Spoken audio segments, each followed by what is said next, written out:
Pas takimeve elektorale të gjitha subjekteve politike pjesëmarrëse në garën e 11 majit të shtunë në të gjithë Shqipërinë dhe sigurisht edhe në Pogradec po mbizotron heshtja zgjedhore. Të dielën mbi 3.7 milion qytetarë me drejt vote do të shkojnë në kutitë e votimit për të ushtruar të drejtën e tyre në zgjedhjet e përfaqësuesve në parlament dhe se kush do t'i drejtojë për 4 vite të ardhshme.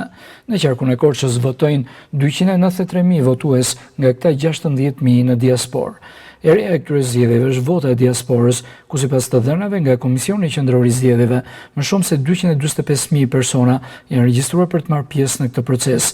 Në garën e 11 majit janë 11 subjekte apo koalicione politike, kandidatë të cilëve janë vendosur në listat e hapura dhe të mbyllura.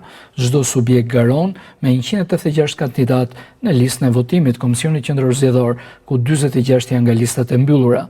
Policia e shtetit ka përgatitur një plan të detajuar masash që procesi zgjedhor të shkojë mirë dhe pa incidente.